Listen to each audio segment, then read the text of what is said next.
Guys, nasa bahay kami. Nandito ang aking mga alagaers. Say hi! Hi po! Happy birthday! Happy birthday! Kuya MG! Kuya MG! Yan. Happy birthday, Kuya MG! This is my surprise for you. Ito naman ang aming celebration sa birthday mo. So, ayan. Sorry po ang mukha ko haggard-haggard. So, guys, yan po ang aming handa. Hotdog para sa mga bata. Ayan. Ayan, guys.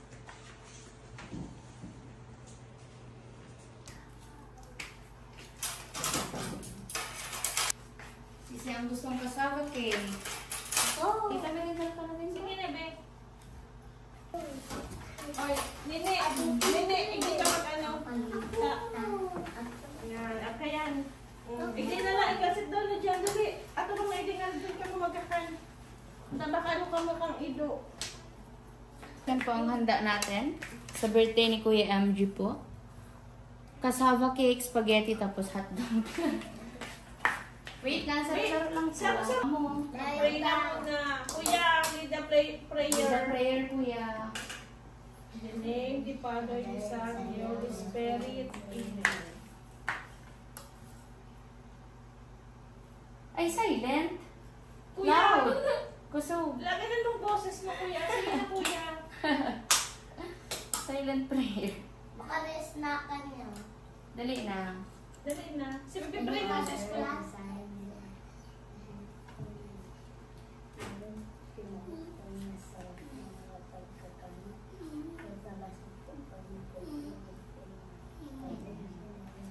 Tapos i-greet din si Kuya. Happy birthday. Happy birthday, Kuya MG.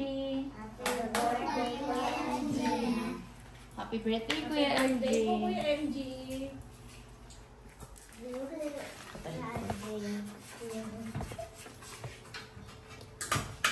Pinamahilig mo talaga sa mga umahalin. Ayun nga po, simpleng bagay lang. Yan man ang gusto ko, te. Kaya sa mga aki ko talaga gusto mag-focus ng charity.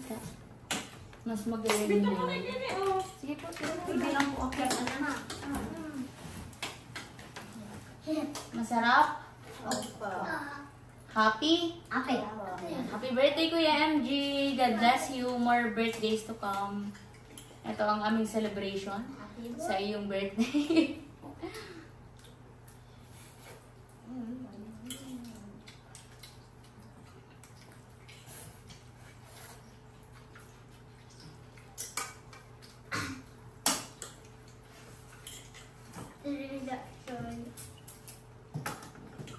Guys, kumakain na po yung 5 bata.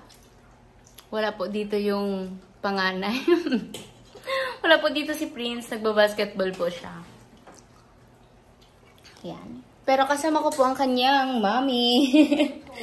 Yan. Kuya MG, happy birthday po sa iyo. God Yan. bless po. And more birthdays to come po. Happy birthday po kaya MG. Tapos na po sila kumain. May isa na lang na naiiwan. Okay ka pa ba? Kaya pa? Bagong ka pa dyan. Nagilid na sa kunin sa iyong matoa.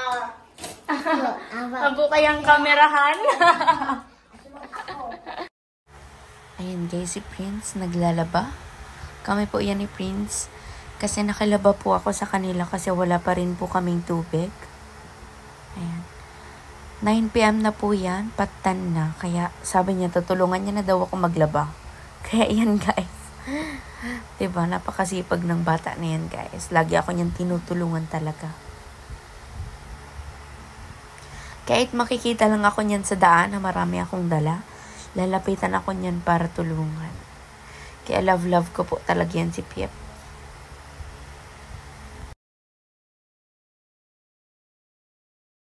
So guys, good evening. Kaka-out ko lang po sa school.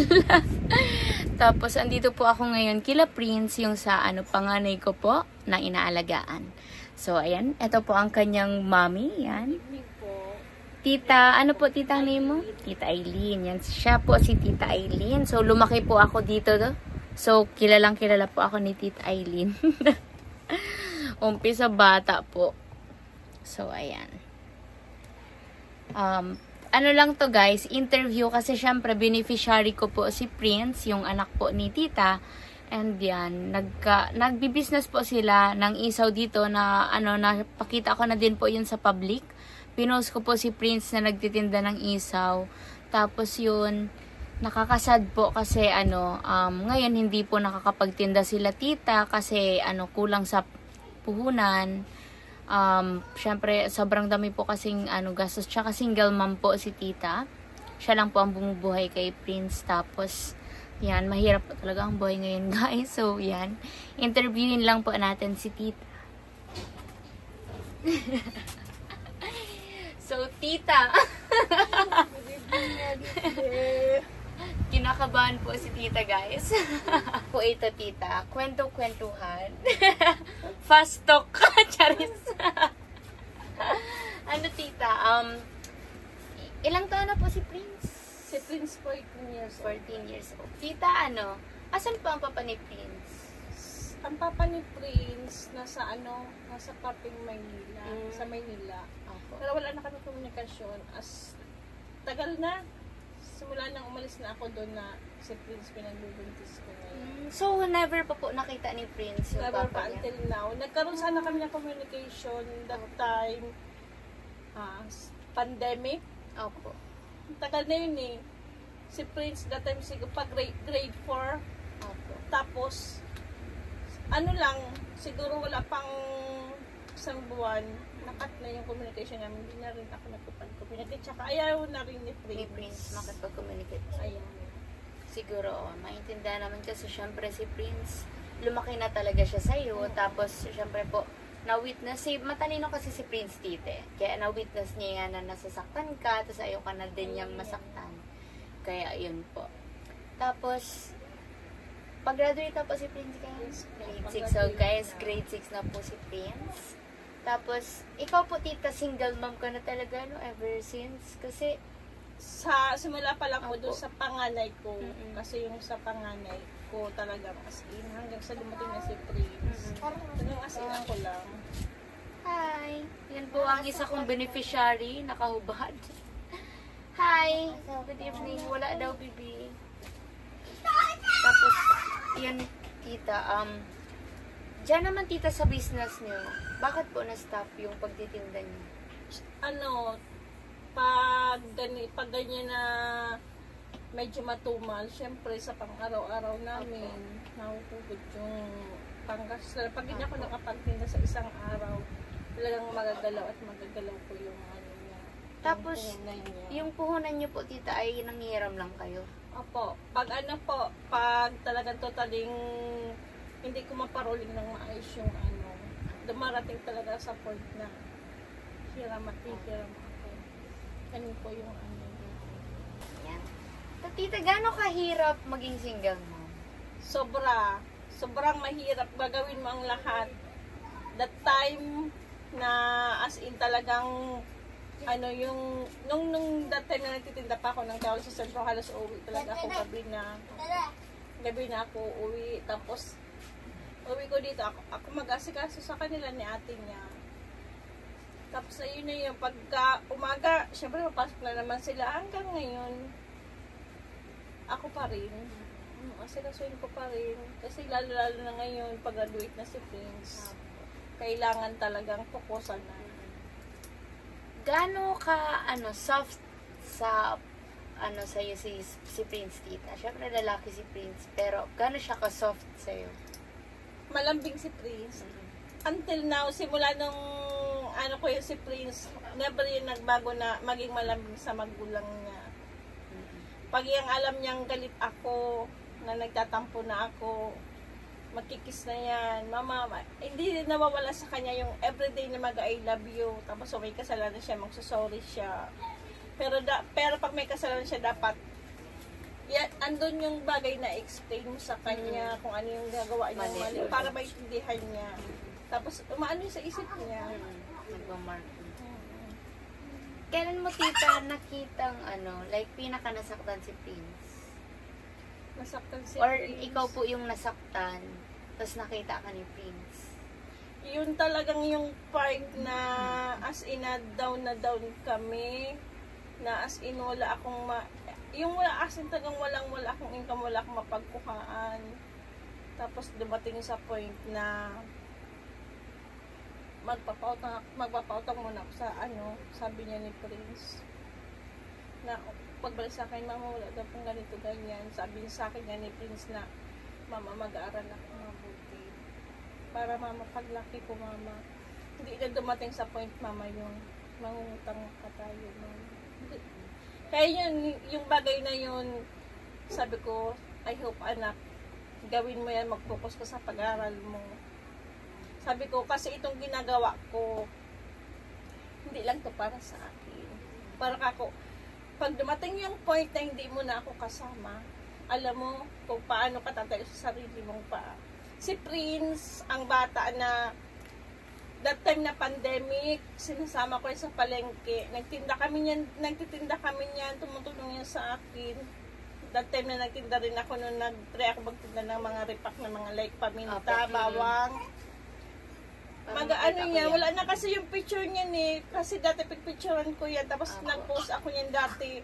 Siya nagtitinda, mag-aalok siya sa mga dumadaan na mamimili. Ate, kuya, bilhin na kayo, 20 lang yan, isang tumpok na bawang. Opo. Ganyan Yan ang reason, guys, kung bakit love na love ko yan si Prince. Ever since nung bata pa yan. Bata pa din naman ako noon. Pero sobrang close na talaga ito sa akin. During pandemic din yun, di ba tita? Every time na may income ako, tapos andyan sila sa akin, ilalabas ko yan, i-jollibee ko sila. Nag-birthday ata si Prince, ginalibee ko siya. Oo, tapos that time pa na pandemic na si Prince, hindi ko alam kung saan ko sa kayong batang yun na nag-try po siya doon sa may Pyrgod na pinapapasokan po ng mother ni Medit na nag-parking boy po siya pag uwi niya po sa akin. May dala po siyang grocery. Kahit kakarapot lang po, pero nakaka-overwhelming po sa akin bilang isang magulang kasi po malaking tulong din po yun na may pang kahit pa paano po may pang sa pang-araw-araw. Tsaka parang ang sarap sa feeling na tita na makikita mo na yung anak mo kahit batang-bata pa, Yes. nakikita niya na kailangan kong tulungan si mama. Yan ang reason, guys. Nakikita ko yun sumasama yan sa amin si Prince doon sa Pure Gold sa tapat namin, may parking doon. Nagpa-parking sila ng dalawa yan. Kasi si Rafa. Kaso wala po dito si Rafa, sayang. Si Prince tapos si Rafa, nagpa-parking sila. Tapos 5 pesos, 10 pesos, mga dos. Ang saya-saya na nila. Tapos ito pala si Prince, binibili niya ng grocery. Ngayon ko lang yan tita nalaman. Tapos po noon, nag-try pa yun hindi ko siya inuutusan or pa man na magtapon ng basura.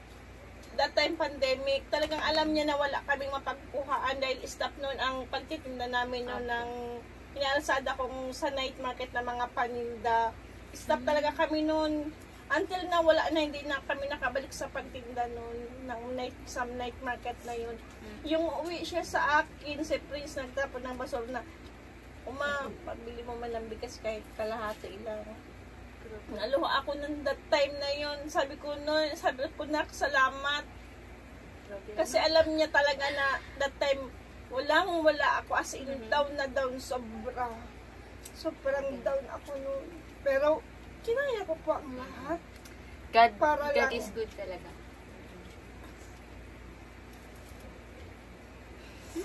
Naiyak mo si tita.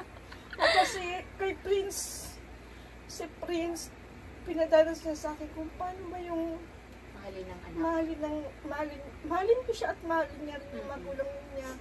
Tapos yung part na alam niya kung ano yung kalagayan namin. Grabe. Pero sabi ko kay Prince, sayaan mo anak, makatapos ka lang ng pag-aaral mo. Pag sumikap ka, sabi ko, dito lang si mama. Kaya lahat niyan lahat. Sabi ko, sigad ka ako, hindi tayo papabayaan mo. Kahit anong mangyari. Sabi ko, basta ako magsipag lang. Sabi ko, andyan talaga ako yung sa buhay natin na kahit, sabi ko, kahit kanino na yun, andyan yung laging trials para sabi ko, para malagpasan ang lahat ng bagay.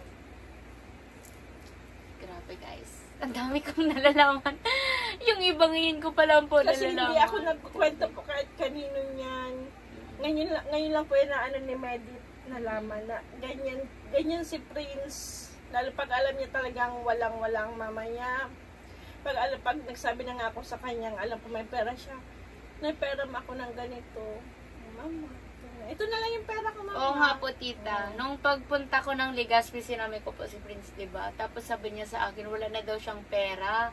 Hiniram mo daw po kasi may babayaran sa school. Sabi ko, buti may pera ka. Tapos punta ko. Oo nga, kung saan niya nakakuha. Sobrang matipid po ni Prince. Sobrang tipid niya. Hindi po yan, waldas ng pera. Tsaka madiskarte si Prince, eh. Si Prince po, pag may hawak ng pera, ang inaano po niya, yung gamit niya. Gamit niya, pinapriority niya, binibili niya. Kaya wala pa ako masabi din kay Prince pagdating sa pera. Inaano niya po sa maayos. Kahit po yung ireregalo lang sa kanyang pera, ibibili niya po yan ng gamit. Ganyan po siya. Namulat po talaga siya kung ano po yung dapat. Tsaka kung gano'ng kahirap ang buhay. Feeling ko din yun, tite. Kasi pag nakikita kang nahihirapan na ni Prince, gumagawa na din talaga siya ng way para matulungan ka. Alam niya. Yan, sobrang proud talaga ako dito. Halika nga dito, bebe! Prince! Nahihiya po yan sa camera. Yan, eto tita, para po makatulong, tsaka para makatinda ka na din, guys. Kasi in-interview ko si tita para naman makita nyo. Si Prince po kasi isa sa mga beneficiary ko, and gusto ko pong makita nyo na hindi lang dahil sa close sa akin si Prince kaya ko siya tinutulungan. Tinutulungan ko po si Prince kasi deserving po siyang tulungan. Kasi masipag po siyang anak, mapagmahal na anak, at matalino po si Prince. Kaya sobrang deserve niya po talagang tulungan.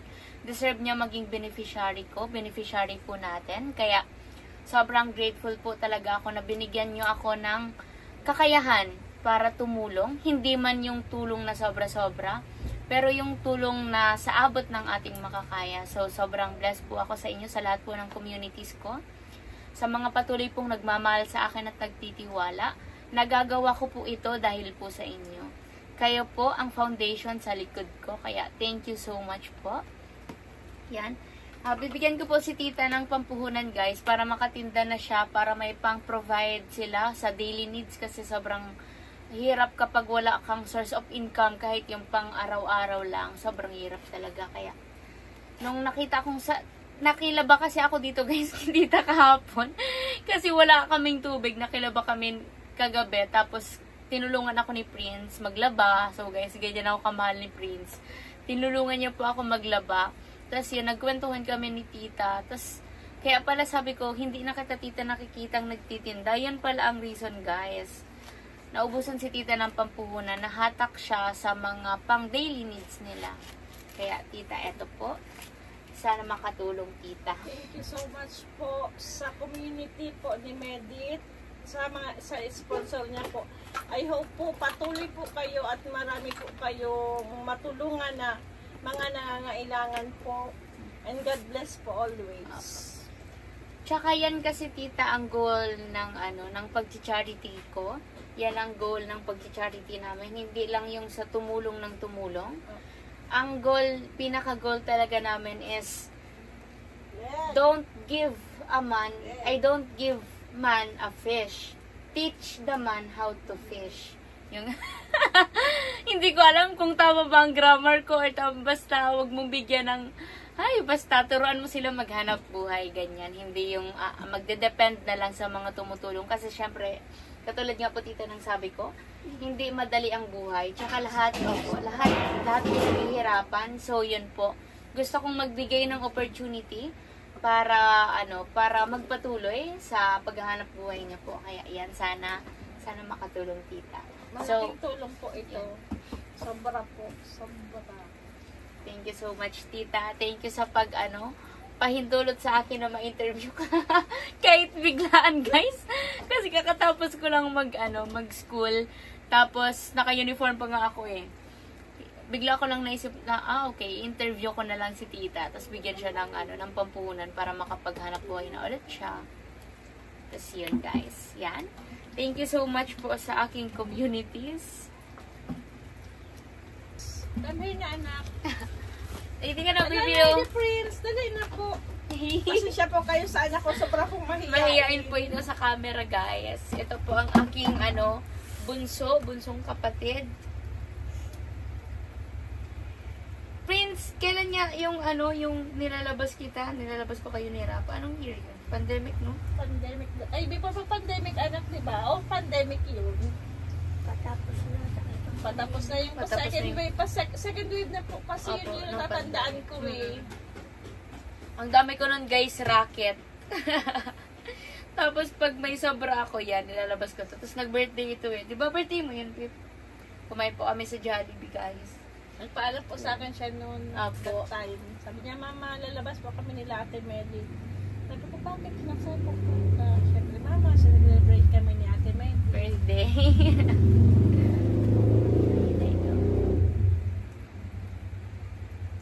Kaya bilid din po ako dito kay Medit na talaga po nakikita ko to sa palengke. That time na ano pa po siya, hindi pa po siya nito college, siguro mga high school or before pa mag high school. May dadala siyang leche plan na nakalagay sa ice box. Bit-bit niya yan, doon siya magtitinda din sa palengke. Kasi that time po, nagsisimula na din ako magtinda noong mga repack-repack na mga paminta. Madaling araw pa yun, no ta? Madaling araw po kami, guys, nagsa-start nila tita maghanap buhay. Kaya na-witness po namin, na-witness po ng bawat isa sa amin yung hirap ng buhay noon hanggang ngayon. Laban lang. Kaya opo, tulungan po talaga. Yan, closing na po ako. I-shoutout ko lang po lahat ng communities. Sa Team Merit International Solid Family, sa Team Merit Worldwide, Team Merit International Italy, Team Merit Philippines, Team Merit Bacolod and Panay Islands, Team Merit Davao, Team Merit Barcelona Spain Chapter, Team Merit USA and Canada, Team Merit Europe, and Team Merit Troops in Hong Kong. Yan. Shoutout po sa inyong lahat. And sa legit reactors ko po, sa legit reactors ng community ko po, si Kuya MG, si Ate Japina, si PWD Rams, si Tita Kapitana ni Hides, si Tita Dance Variety Vlogs, si Egypta TV po, yan, mga legit reactors po natin. Shoutout po sa inyong lahat. Thank you po sa walang sawang pagmamahal at suporta. God bless you po. At muli, ako po si Medit Basilonia, aka Lecha Flan Girl, na nagsasabing magpatuloy, magtiwala, at magantay. Kasi lahat naman ng bagay, lahat ng sakripisyo may mapupuntahan. Sa tamang panahon, hiraya, manawari. Thank you po. Like and subscribe, guys. Bye na, Prince. Bye po.